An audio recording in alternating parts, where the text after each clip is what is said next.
कोकण हे महाराष्ट्रातलं महत्त्वाचं ठिकाण आणि याच महत्त्वाच्या ठिकाणी सह्याद्रीच्या कुशीत वसलेला रत्नागिरी जिल्ह्यातला संगमेश्वर तालुका।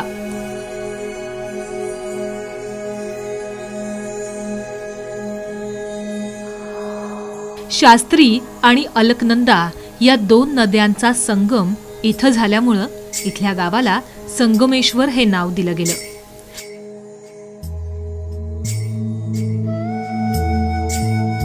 पूर्वी संगमेश्वर हे बंदर होतं। राजा महाराजांच्या काळात तसंच इंग्रजांच्या काळी इथं व्यापारासाठी बोटीचा वापर होत असे। आज संगमेश्वर हे बंदर राहिलं नाही, पण आजही आपल्याला इथे मासेमारीसाठी लागणाऱ्या मोठमोठ्या बोटी तयार करायचं काम चालू असताना दिसतं।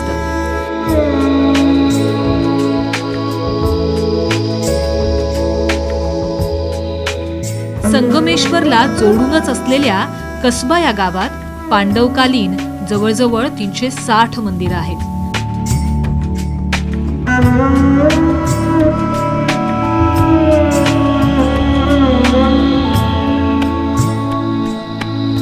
तसंच संभाजी महाराजांना पकडण्यात आलेलं हे ऐतिहासिक ठिकाण असल्यामुळं कसबा गावाला खूप महत्त्व आहे।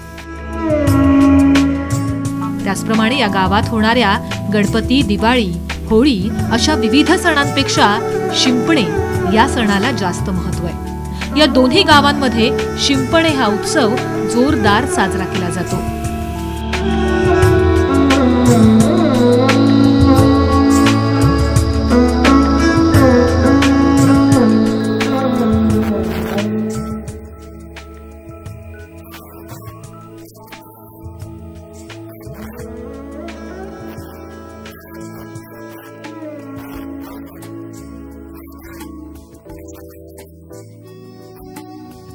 शिंपणे हा उत्सव कसा सुरू झाला याची देखील एक कथा आहे।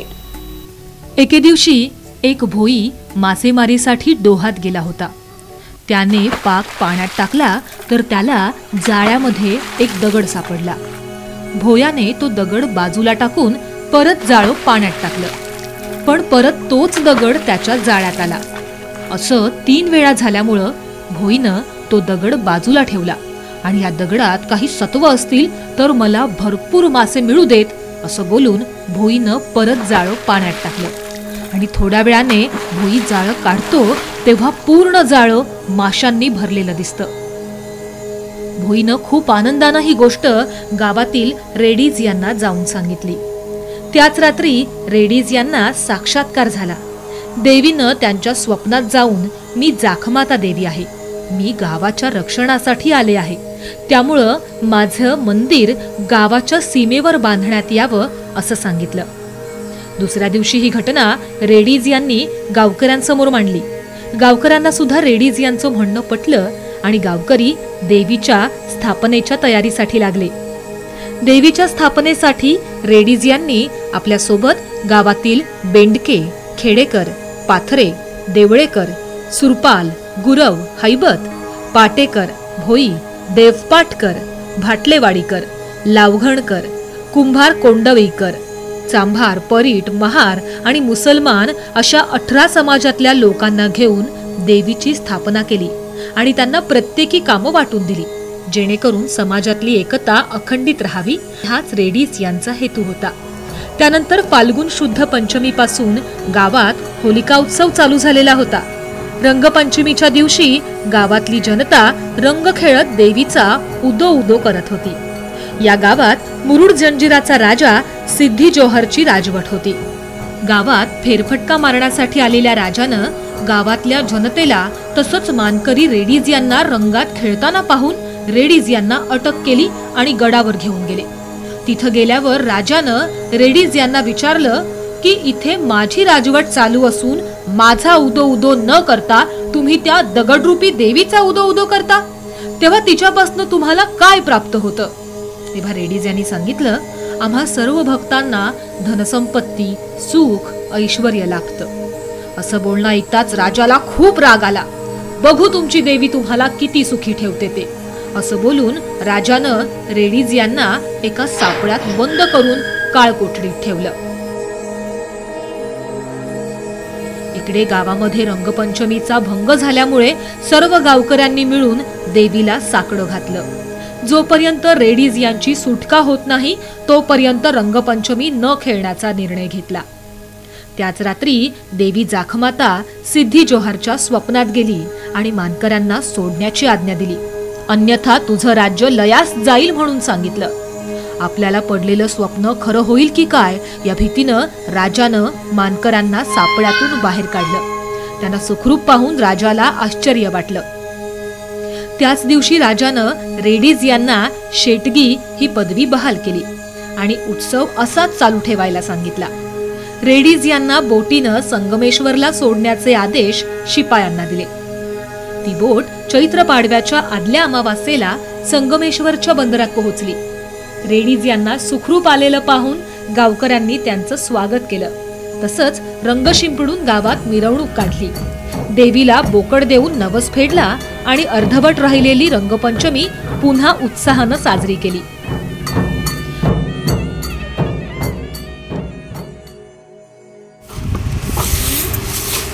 दोन दिवसांपासून मानकरी तसंच गावकरी या सणाच्या तयारीला लागलेले असतात.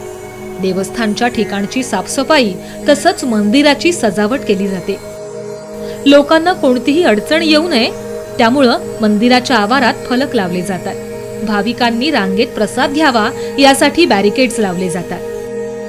मंदिरासमोर सजावट करून कमानी उभ्या केल्या जातात. मानकऱ्यांकडून देवीला रूप लावले जातात.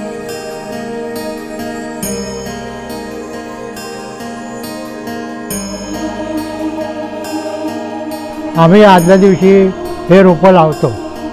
रुपयाचे 2 पेटारे आहेत. एक पेटारा संसाऱ्यांकडे असतो, ते त्यात जातमतीचं रोपं असतं. दुसरा जो पेटारा आहे तो आमच्याकडे असतो, त्यात भैरीचं, केदाराचं, वाघजाईचं ही रोपं असतात.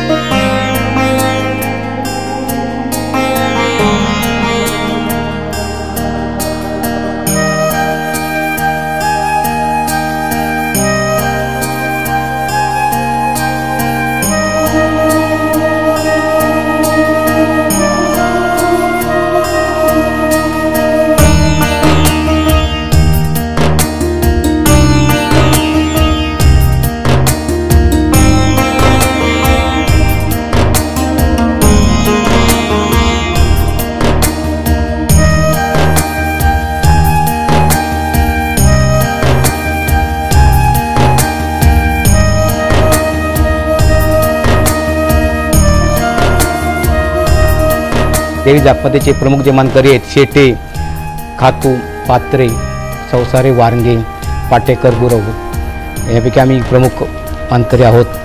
ह्या उत्सवासाठी आपल्या विविध जातीचे, म्हणजे असा जाती पंथ काही विषय नसतो, ज्याची जाती धर्माचे सगळ्या प्रकारचे लोक, जेवढे 18 प्रकारचे चक्र आहेत ते सगळे प्रकारचे लोक इथे सामील होत असतात. आणि आजपासून सुरुवातच झाली. आता बघा मुंबईची मंडळी येऊन गेली, आत्ताच दर्शन घेऊन गेले आहेत. ती पालपेण्याची पण येतात, म्हणजे लांब लांबचे येतात. त्यामुळे अशा पद्धतीचे हे चालूच आहे उत्सवाचा परंपरा. सगळ्या क्षेत्रातले लोक आपले असतील, दोस्त कंपनी ही सगळा म्हणजे शंकरी येणारच. त्याला धरबंद नाही. प्रत्येक घरात तुम्हाला कोण ना कोणतरी असं असणारच, म्हणजे पाहुणा विषय कोण येईल तो येतातच. म्हणजे असं तुम्हाला एक दिसणार नाही की संगमेश्वरी शिपणा येईल, आमच्याकडे गणपतीला लोक कमी येतील किंवा अन्य उत्सवाला आमच्या कमी येतील, पण शिंपणं म्हटल्यावर आमचा कोणी मनुष्य राहणार नाही, अशा पद्धतीचं आहे. सणाची सुरुवात आदल्या दिवशी रात्रीपासून होते. संगमेश्वर आणि रामपेठ असे 2 फेरे रात्री काढले जातात. लाकडी परडी जाळून भोग केला जातो. त्याभोवती फेऱ्यातील ढोलवादक आपले ढोल तापवू लागतात. जितका ढोल गरम होईल तितका तो मोकळेपणाने वाजतो. त्यामुळं वादक आपले ढोल तापवत असतात. ढोल तापल्यावर रात्रीच्या पहिल्या फेऱ्याला सुरुवात होते. ढोलाच्या तालावर आणि पिपाणीच्या सुरावर गुलाल उधळत गावातून पहिला फेरा निघतो.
कालांतराने दोन्ही फेरे एका ठिकाणी एकत्र येतात आणि दोन्ही फेऱ्यातील उत्साह तसंच ढोल वादकांची जुगलबंदी बघायला मिळते.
त्यानंतर संगमेश्वरातला फेरा संपतो आणि रामपेठेतला फेरा गावातील महापुरुषांच्या मंदिराजवळ असलेले श्रीराम शेटे यांच्या घराजवळ येऊन थांबतो.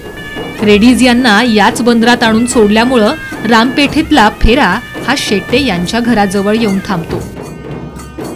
फेरा संपल्यावर सर्व गावकऱ्यांना घुगऱ्याचा प्रसाद दिला जातो.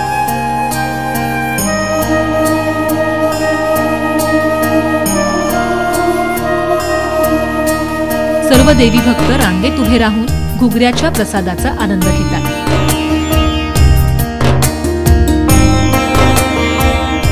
संगमेश्वरी व्यापारी बाजारपेठ इतिहास कालापासून असल्यामुळे बाजारपेठेमध्ये कडधान्य आणि धान्य यांचं विक्री होत असे. पण व्यापाऱ्यामधून वर्गणी गोळा करून ह्या खेळाचं स्वरूप चालतं. त्याकरता कडधान्य गोळा करून घुगऱ्याचं वाटप केलं जातं.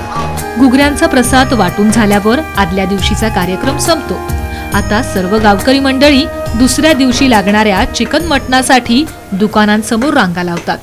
पूर्ण वर्षभरात येणाऱ्या विविध सणांमध्ये गोड पदार्थांना जास्त महत्त्व असतं, पण इथं शिंपण्याच्या उत्सवाच्या दिवशी मांसाहाराला खूप महत्त्व असल्याने सर्वसामान्य माणूस सुद्धा आदल्या दिवशी किमान 5 किलो मटण घेऊन घरी जात असतो.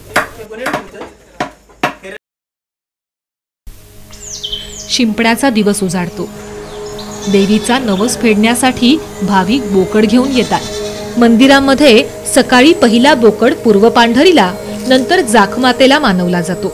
बोकडाच्या गळ्यात हार घालून तसंच डोक्यावर गुलाल टाकून सजवलं जातं. गावामध्ये असलेल्या अडीअडचणी दूर व्हाव्यात असं देवीला साकडं घालून देवीला बोकडाचा मान दिला जातो.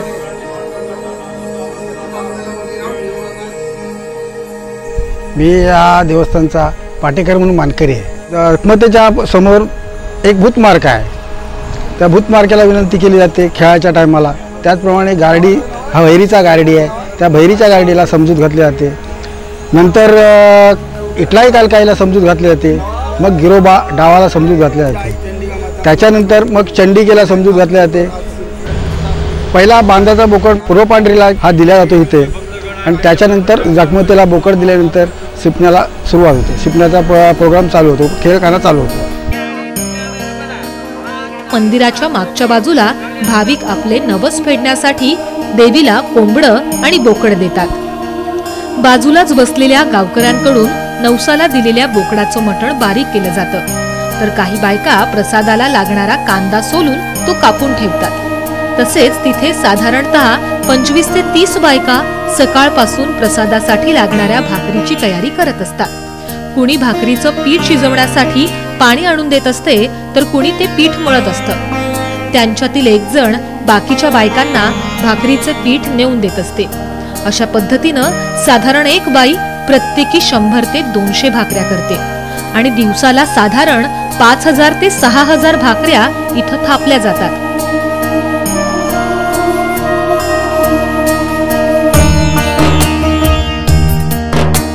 आल्यापासून ते देवीच्या आशीर्वादाने येता अजून घराला पाय चांगले आहेत. आता आलेच मोडून तुम्ही येता बरोबर. आता हे गलतच आले आणि आपले येता अजून पण आले. असं पुढचं पण सांगू शकत नाही.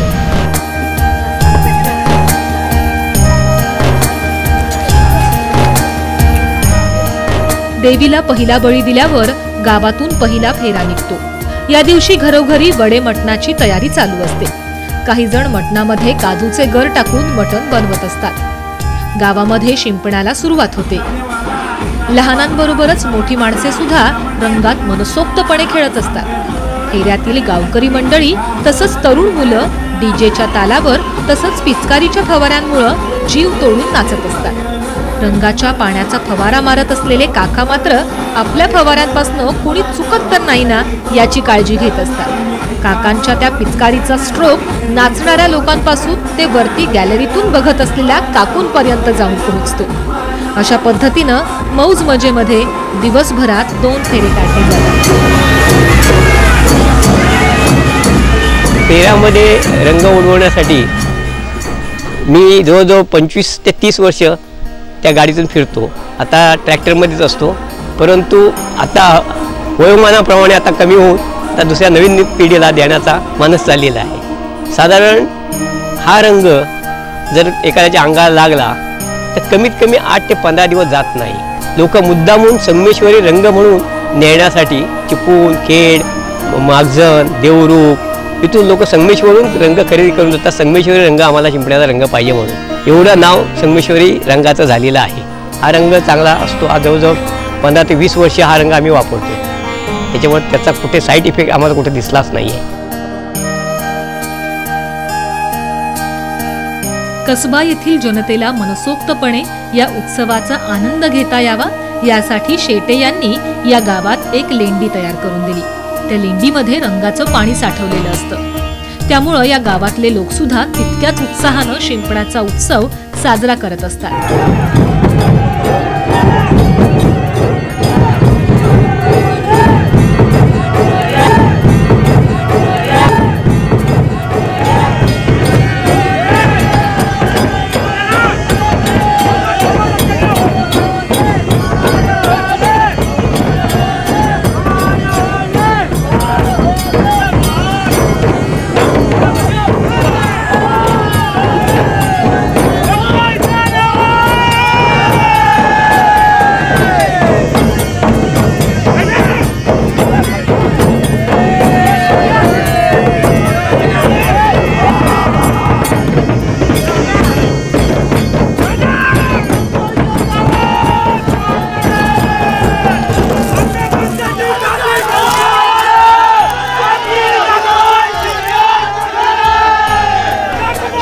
शेवटच्या रात्री कसब्यातील फेरा लेंडीवर येऊन संपतो. नंतर मानकरींना आवाज देऊन नारळ दिला जातो.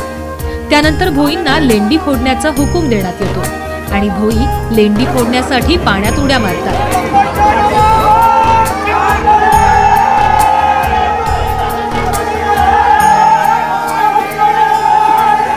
त्याचवेळी लेंडीवर शेवटचा बोकड दिला जातो आणि त्याचं रक्त पाण्यात सोडण्यात येतं आणि लेंडी फोडण्यात येते.